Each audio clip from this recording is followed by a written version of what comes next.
New Thinking Aloud is presented by the California Institute for Human Science, a fully accredited university offering distant learning graduate degrees that focus on mind, body, and spirit. The topics that we cover here. We are particularly excited to announce new degrees emphasizing parapsychology and the paranormal. Visit their website at cihs.edu.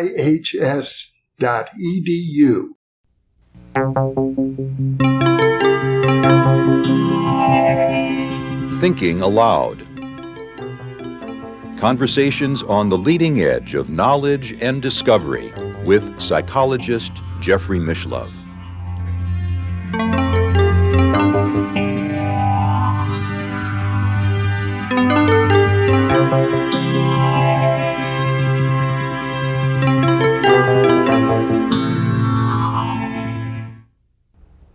Hello and welcome. I'm Jeffrey Mishlove. Our topic today is physics and the paranormal.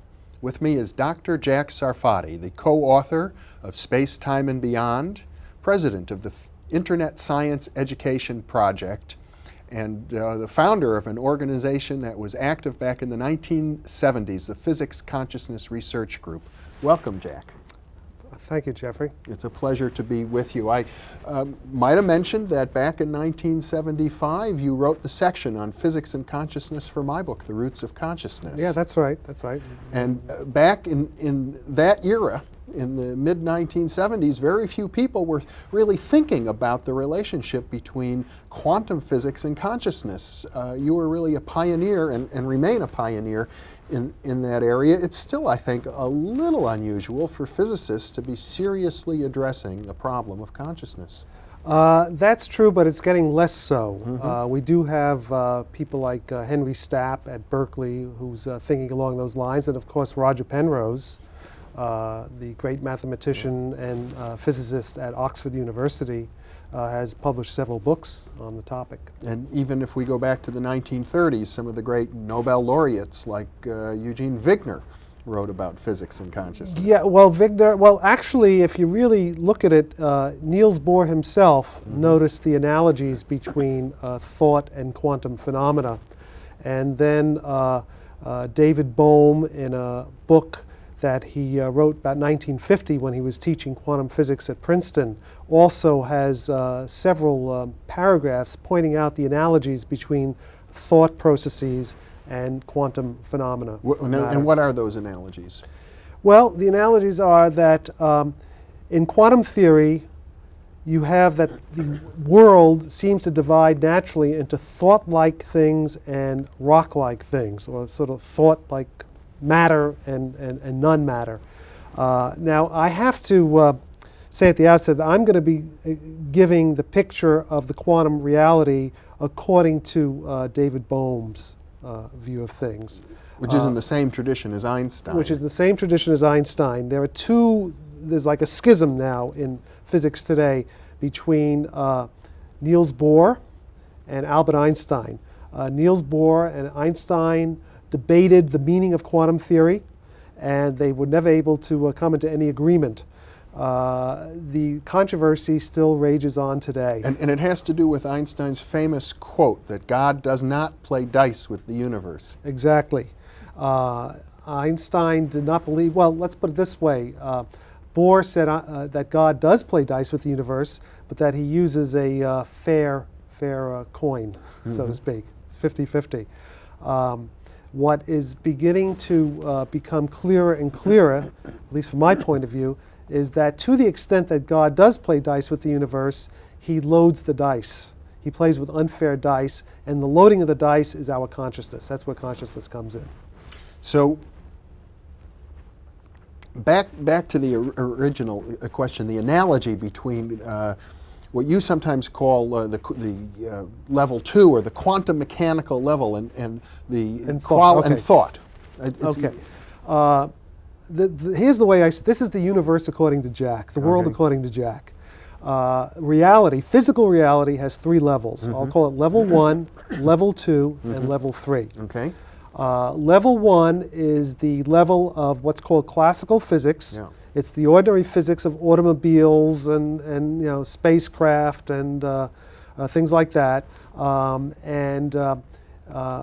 If you want to use David Bohm's language, it's what David called the explicate order, the outer order of things. Right. It's space and time and matter as we normally perceive it. Okay. That's level 1, classical physics. Beneath level 1 is level 2, which is the quantum reality. Okay, in quantum reality, what's happening is that these thought-like patterns of information are guiding the behavior of the level 1 material. Now, these thought-like patterns of information, they are still physical fields, but they are fields that exist beyond ordinary space and time. But they influence, they project into space and time, they influence space and time. They exist in hyperspace. They exist, you could call it, they exist in a hyperspace, which is almost like a cyberspace, if you like. Yeah. It's almost like the space of, it's like a mind space in a way. I mean, that alone, is, to my way of thinking, is such an extraordinary realization that physicists are saying this higher dimensional hyperspace is as real as anything else. In fact, it's not although only it's non-material. It's non-material, but it's physically real. In fact, without this thought-like space of information beneath the surface of things, matter would not be hard. The hardness of matter, the stability and diversity of matter depend upon these thought-like patterns that are beyond space and time, but which actually influence the structure of matter in space and time. And you make an interesting distinction that these thought-like patterns, these quantum fields, I suppose we could call them technically the Schrodinger waves of quantum mechanics, the psi waves, incidentally, but they're not conscious. No, they're not conscious yet. They're not conscious at level 2. Now, level 2 is also called by Bohm the implicate order. Some of you may have heard of the universe like a hologram, the holographic universe, things like that. That sort of has to do with the implicate order. But although the quantum properties of matter are thought-like, they're still not conscious the way we're conscious. They're not self-aware yet. But I'm still a little unclear. Why are they thought-like? Simply because they're non-material? Well, that's part of it. They're thought-like for several reasons. They're thought-like because, number one, they're beyond space and time. They're non-mechanistic, which means although they influence matter, they don't influence it in a kind of mechanical push and pull force kind of way. I call it the force without force. You could think of it, it's almost like a telepathic influence. If you want to think of it in a popular way, it's the force of Star Wars. Remember the Force, Luke. It's that sort of a thing. More like probabilities. Well, I don't even want to say probabilities. A lot of quantum physicists talk in terms of probabilities, but the important thing to realize about Bohm's way of looking at the quantum world is that probability is a secondary thing. It's not fundamental. Yeah. Okay, that Bohm's theory really deals with the weird properties of individual systems, and probability comes out a little bit later. It's more of a superficial aspect to the world. That's why, see, Bohm was working with Einstein, and that's, according to Bohm, God really doesn't play dice with the universe. Dice is probability. Throwing dice is probability. So it's not quite, so although probability plays a role, it's not a fundamental role in terms of understanding the way the mind works. And now you've introduced what you call level 3. That really goes beyond what most physicists talk about today. Even Bohm just barely alluded to it. Yeah, Bohm just barely alluded to it. Level 3, that's where the mind is. That's where consciousness is, at least my opinion, my humble opinion. As they say on the internet, IMHO, in my humble opinion. Okay. That's the acronym. So, and this is the big debate now. The really new thing in physics is whether level 3 exists.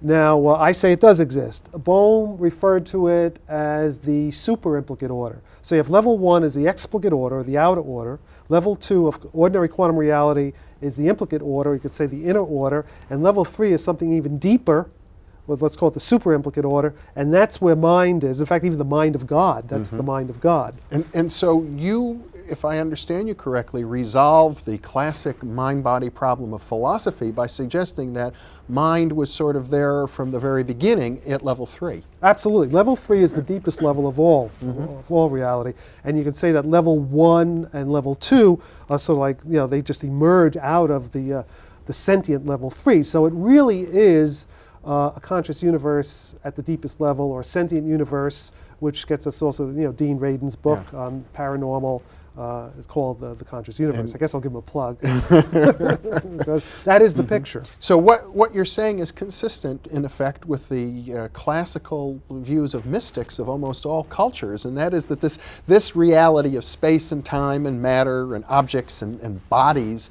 sort of evolved from a superconscious realm.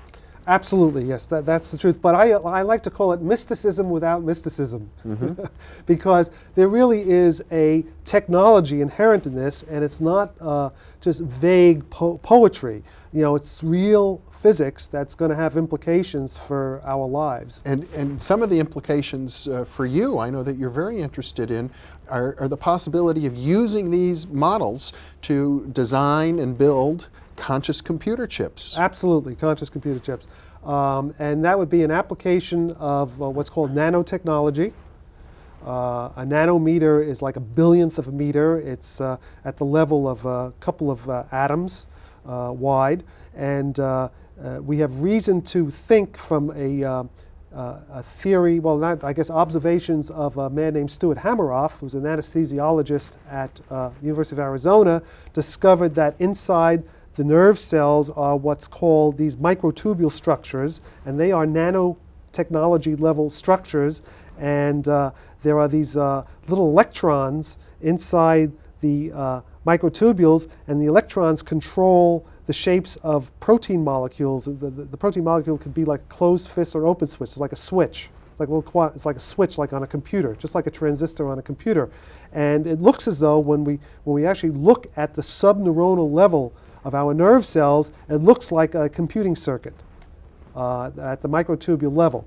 So the idea of the chip, of the conscious computing chip, will be to use nanotechnology to simulate what's actually in our nerve cells.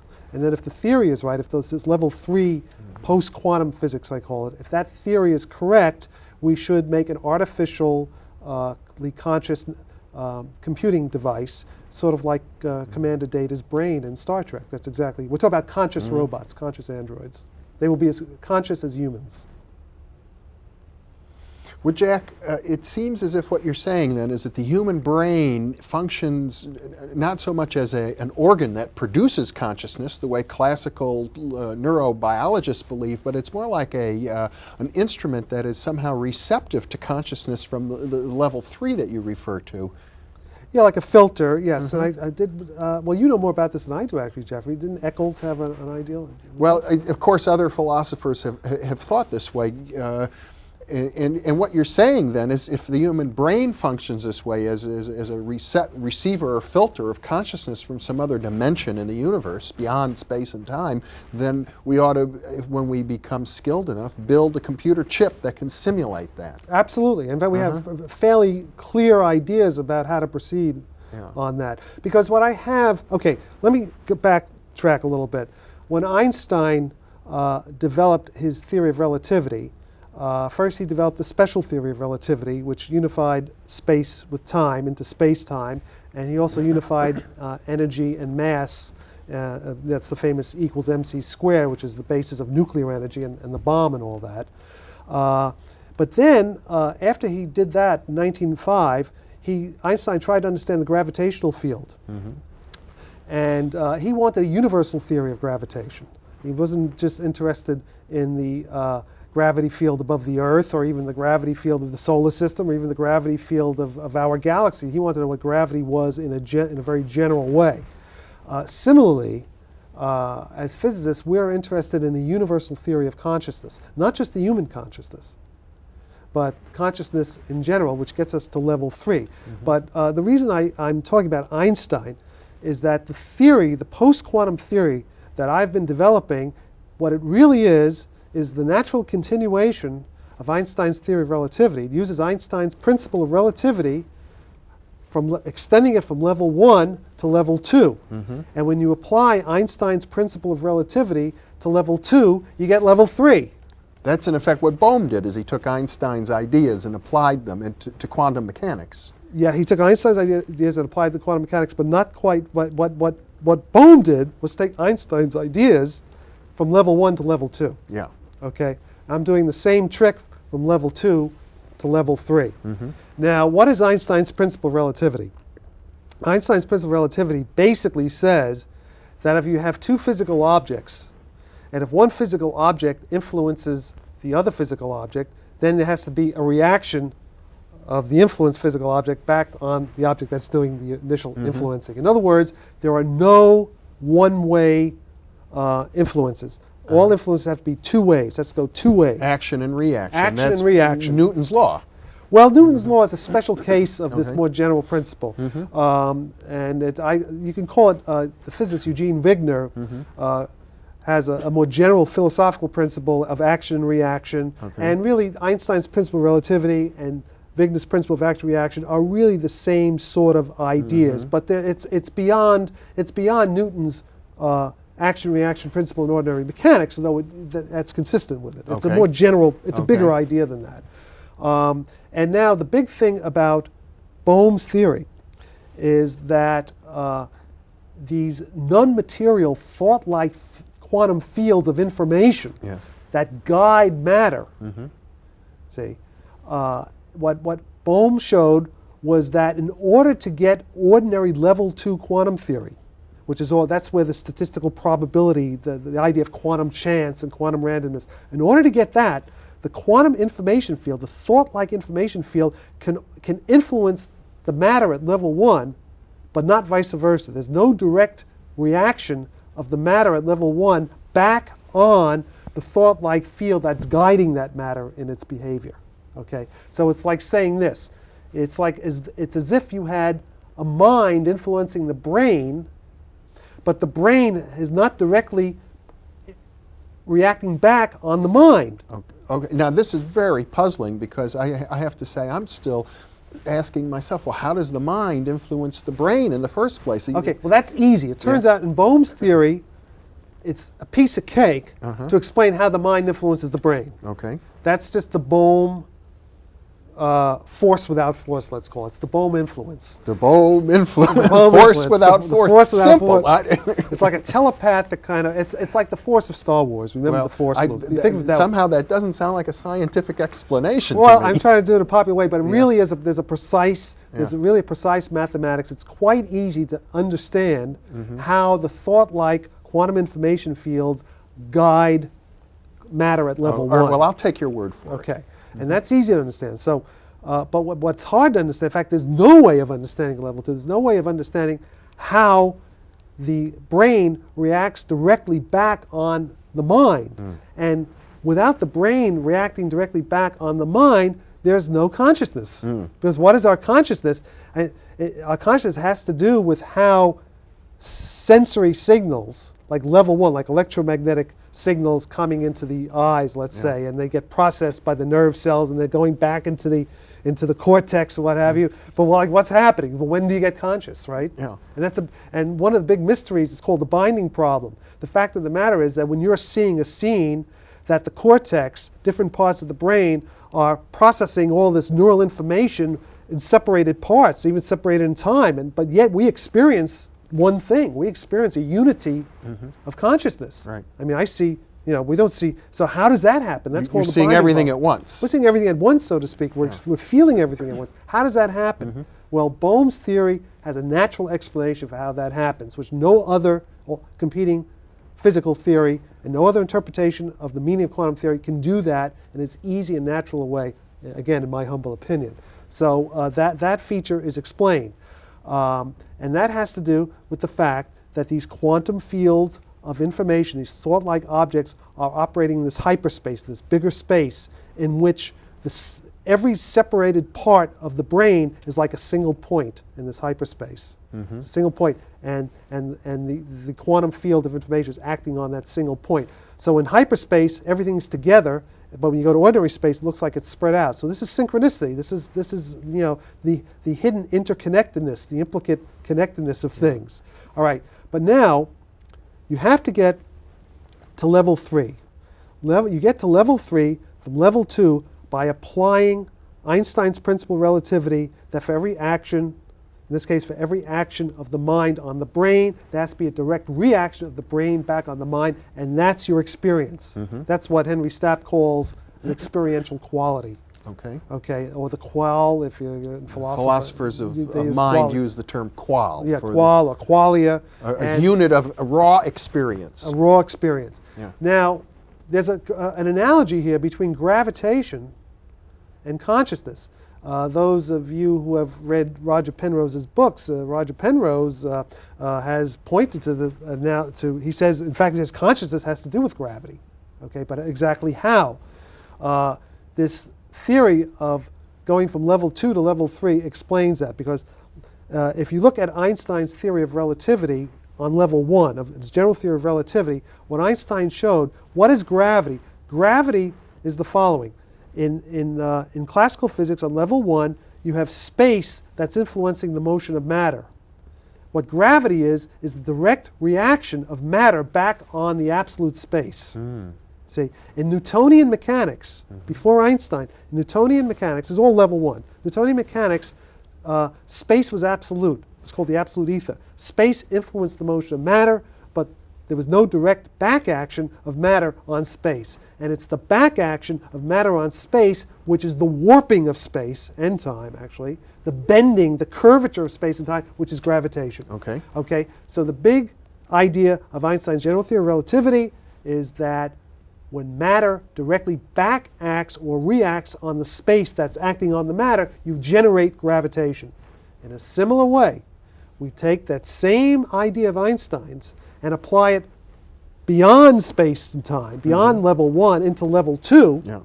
So it's, again, the back action of matter on the absolute Bohm quantum information field, which bends that field, and that bending of the quantum information field in this hyperspace, that's our consciousness. That's the picture. So mind and matter interact with each other much in the way that matter interacts with space. Exactly. They change each other. And as I understand it, Jack, it's out of these notions that you're beginning to look at questions such as how would spacecraft be propelled, say UFOs, that all Absolutely. of the folklore of people who claim to have contact with aliens and the like suggests that there's a thought-like quality to the UFO propulsion system. Now this is very controversial. I've gotten in a lot of trouble with some of my colleagues. They want to almost commit me to a mental institution when I talk about this.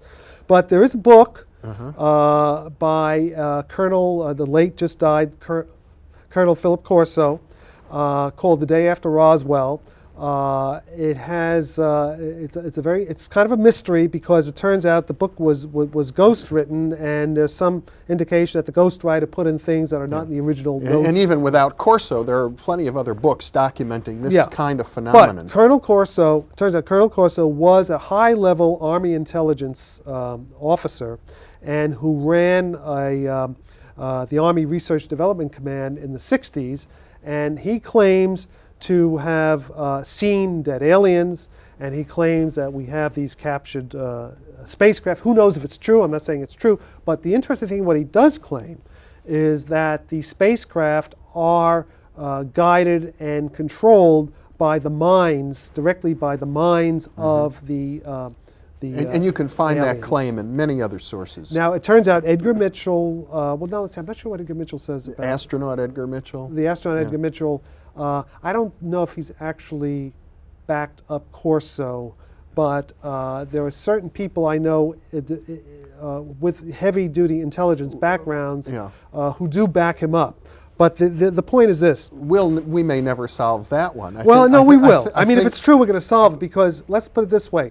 The physics, the post-quantum physics of consciousness that I'm working on strongly suggests something like that may be true. Well, that's the interesting part. That's the interesting part. Yeah. That's the interesting part. Your physics suggests that we might be at a point in time where we could begin to build these kinds of vehicles ourselves. Absolutely. That it's not. Now, what the astronaut Edgar Mitchell does say that these spacecraft do exist, but that their technology is beyond our present technology, but is not quite that far beyond our present technology.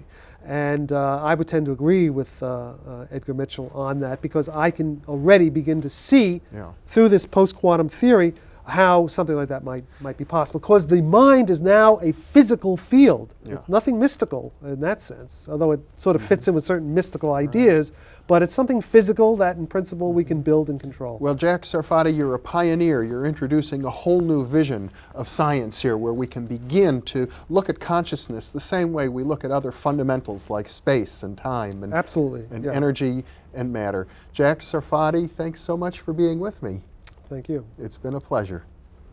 And thank you for being with us, and please check your program listings for part 2 of our 2-part program on the physics and the paranormal.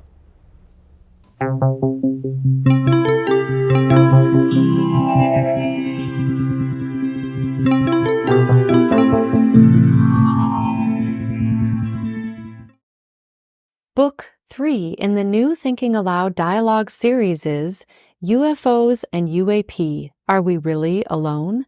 Now available on Amazon. You can now download a free PDF copy of issue 7 of the New Thinking Aloud magazine, or order a beautiful printed copy.